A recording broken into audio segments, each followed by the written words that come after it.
Hello, readers. Welcome to another reading class with me, Miss Taylor. So today we are going to be reading Lesson 26. All right, Lesson 26. And actually, before we do Lesson 26, let me go back to, we have a new vocabulary sentence. And this vocabulary sentence is, the rim of the volcano exploded. Ah. So, look out. Ah. What word means a mountain formed from hot flowing rock? Volcano. What word means the top edge of the volcano? The rim. What word means made a bang and flew apart? Exploded. Nice job. Alrighty, so we are looking at lesson 26 and we're on page 130 in our textbooks. So please join me. If you don't have your textbook, please pause the video, get your textbook, and meet me back here. We are on lesson 26. Alrighty, let's go ahead and follow along with our finger. Please track as we read the words. In column 1, word 1 is shallow. What word? Shallow is the opposite of deep. Everyone, what's the opposite of a deep bowl? A shallow bowl. Or the opposite of the deep end of the swimming pool would be the shallow end of the swimming pool. All right, word 2 rhymes with caring. So word 2 rhymes with caring. That word is tearing. What word? Tearing. Nice job. Word 3 is hind. What word? Hind. Rhymes with kind. Let's see, word 4 is practice. What word? Practice. Nice job. When we practice things, we get better. Practice makes progress. All right, and word 5 is bow. What word? Bow. Yeah, the bow of a ship is the front end of the ship. What do we call the front end of the ship? Yeah, the bow. Now, this is also how you spell the word bow, as in like a bow and arrow. So we kind of have to look at the context, the words and the sentences around that word to figure out, is it the bow or the bow? So the bow of the ship is the front end of the ship. All right, let's go to column 2. Oh, actually, let's do it the fast way. Column 1. Shallow, tearing, hind, practice, bow. Nice job. Alrighty. Oh yeah, and that word bow can also mean like take a bow. Right? Okay. Let's go to column 2. In column 2, all these words have more than one syllable, so be careful. Word 1 is spyglass. What word? Word 2 is surface. What word? Word 3 is instant. What word? Word 4 is besides. What word? Word 5 is lightning. What word? Nice job. Let's try the fast way. Spyglass. Surface. Instant. Besides. Lightning. Nice job. All right.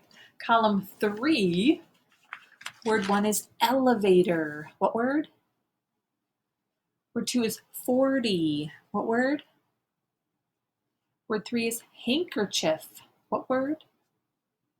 Looks like handkerchief, but we usually say it handkerchief. And word 4 is perhaps. What word? Nice job. All right, and column 4, word 1 is bailing. What word? Word 2 is roughed. What word? Word 3 is glassy. What word? Word 4 is tiptoed. What word? Word 5 is pirates. What word? Bird. And word 6 is sloshed. What word? Nice job. All right, so let's go ahead and open up to our story for today. And this is on page 130.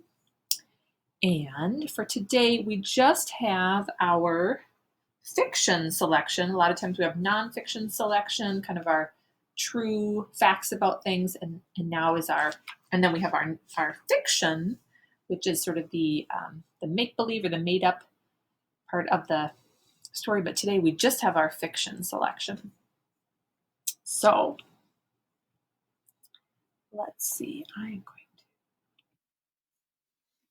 All right. So let's read about the lifeboat. And actually, before we start, we should think back to what was happening in the story last time. And let's see, we had Edna Parker, and she is the daughter of Captain Parker, who has this big ship, and they're in the Atlantic Ocean, and they're heading towards the Bermuda Triangle. And Edna's excited because now she has her friend Carla with her. But at the end of the last story, Carla suggested that they pretend they had their own boat. And Carla thought, well, maybe we can just play on the lifeboat. And Edna was like, no, my dad said not to. But then Carla was like, come on, Edna. So she was giving her a little bit of something called peer pressure. She was kind of trying to influence her friend and get her to do something that maybe she shouldn't do. We'll find out. The lifeboat. Carla and Edna were on the deck of Captain Parker's ship. Carla pretended to take out her spyglass and look around. We're on an island, she said. And there's our boat, pulled up on the beach. She pointed to the lifeboat. I'm the captain and you're my first mate. So when I give an order, you carry it out. Edna pulled off her shoes and socks and rolled up her pants to the knees. Rolling up her pants. She tied a handkerchief around her head. So you can see in the picture, who's the girl with the handkerchief? That is Edna. She felt like a sailor now. Yes, Captain, sir. Yes, sir, Captain, sir, she said as she stood up. The deck felt very hot on Edna's feet. So now, remember at first Edna was like, I don't know if we should go in the lifeboat and play this game, but now seems like Edna is playing along. Remember, we're on an island, Carla said. We have to be very careful when we sneak into our boat. There are pirates on this island. Follow me. All right, so they're pretending to be on an island, but really they're still on the ship. Oh, hi, Bob. Hi. You say hi? Here she is. Hi, Bob. Bob's going to sit down back there. Okay. Carla crouched down and tiptoed across the deck to the lifeboat. She climbed in the front. The coast is clear, she said softly. Ouch, ouch, ouch, Edna whispered as she tiptoed across the deck. Because the deck of the boat is really hot. You know, when you walk across like barefoot in the summertime, if you walk across like the sidewalk or on some darker colored pavement, and it hurts your feet because it's so hot. Edna jumped into the lifeboat. It rocked from side to side. I don't have a good feeling about this. It was held in the air by ropes that were attached to the bow and to the stern. All right, so let's go ahead and touch Edna in the picture. And remember, Edna is the one with the handkerchief around her head. So there's Edna. There she is in our picture right there. And now touch Carla in the picture. So there's Carla. Touch the rope that's attached to the bow of the lifeboat. The bow is the front. Now Touch the rope that's attached to the stern of the lifeboat. And that means the back, the stern. So you can see this is the back of the boat, has kind of a straight edge. And the front of the boat, the front of the boat has a wedge shape. So it can kind of slice through the water. So we learned about that in science for simple machines. All right, now what could happen if they were kind of fooling around with those ropes?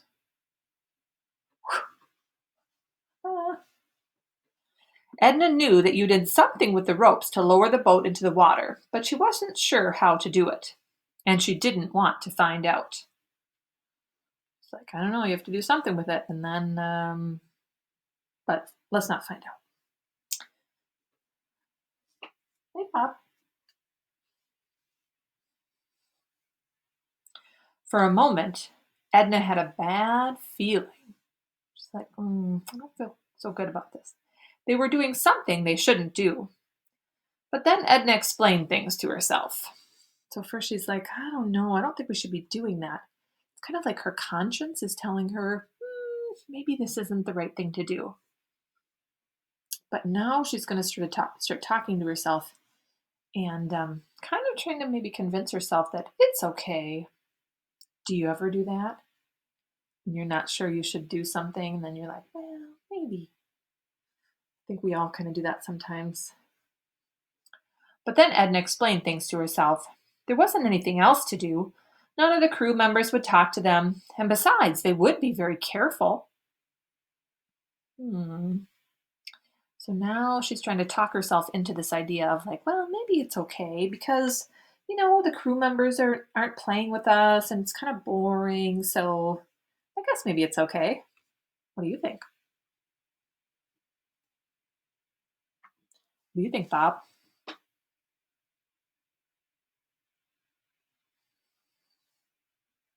Suddenly, the boat dropped. Carla must have grabbed one of the ropes at the front of the boat, or perhaps the rope just slipped. Edna didn't know. All she knew was that the boat was falling like a high-speed elevator. Oh my goodness. Can you imagine what that would have felt like? So you were in the boat and then all of a sudden, it's kind of like when you're on a ride and it goes down and it's sort of like your stomach goes, The ropes were making a howling sound as they ran through the wheels that had been holding the lifeboat. So now they make like a howling sound. You can see the wheels in the picture, right above the bow and the stern of the lifeboat. So right here, in fact, this is a simple machine. It's called a pulley. Edna wanted to yell something, but her voice wouldn't work. The bow of the boat hit the water before the stern. So the front of the boat hit the water. Edna held onto the side of the boat as hard as she could, but when the boat hit the water, Edna went flying forward, bumping into Carla. Remember, Edna was in the back. Whoop. A huge wave broke over the front of the lifeboat and sloshed around in the bottom of the boat. The boat bounced in the waves that the large ship was making. Another wave broke over the side of the boat.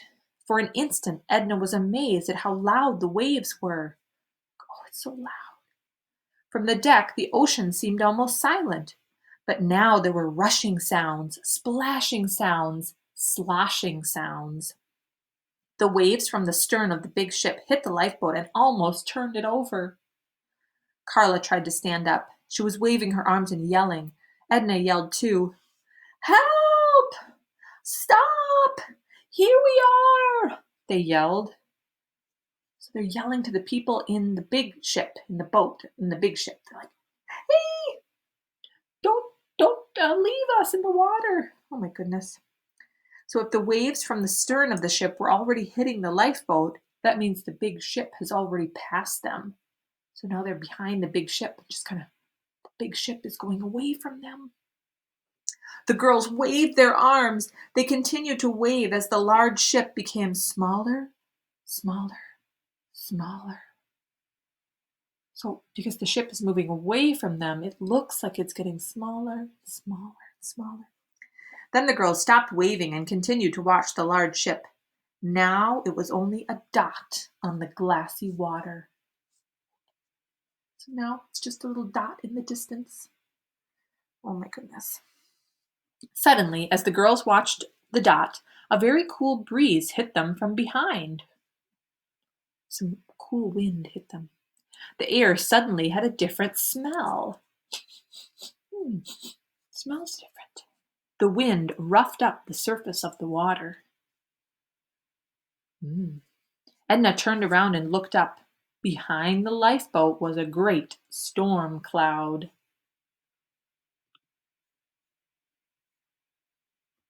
It rose up and up. Oh no, Edna said. Oh no. Then her mind started to work fast. Let's start bailing water out of this boat. We're in for a storm. So they were bailing water, which means you kind of scoop up the water. Although, I don't know if they had buckets, so they might have to use their hands. Kind of start bailing the water out of the boat. All right. Please read the rest of the story to yourself. Get ready to answer a few questions. Find out a couple things. Find out how big the waves got. Find out how fast the wind was blowing. And find out why the girls stopped bailing.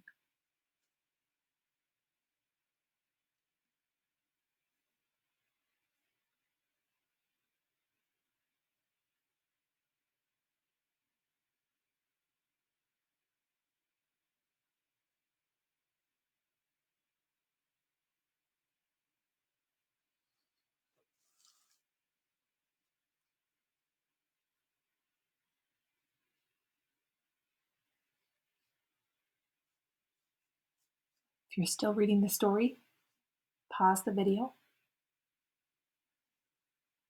Everyone, did the storm get worse? Yes. How big did the waves get? 20 feet high. Oh my goodness. That's as high as a 2-story building. So, like if you are in your house, like right now I'm in my house and the ceiling is maybe 8 or 9 feet, twice as tall as that, or more than twice as tall as that, 20-foot high waves. Oh my goodness. How fast was the wind moving? 40 miles per hour. And why did the girls stop bailing? Why did they stop throwing water out of the boat?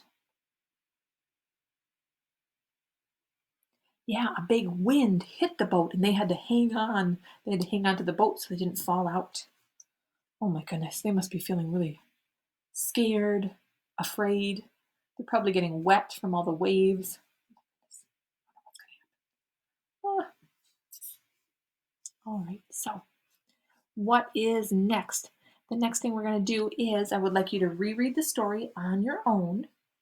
Then you're going to answer some of the questions at the end of the story. And remember, you don't need to write down these questions, but you should be able to answer them. It's in part C, some questions here for us. And then you're going to complete your workbook. You're going to read for 20 more minutes. In our workbook for today, we have one complete sentence answer. It's for number 6. So for question number 6, it says, what 2 things did the girls do to make the people on the large ship notice them? So you're going to make a complete sentence answer that's going to start something like this. 2 things the girls did to make the people notice them were blah, blah, blah, and blah, blah, blah.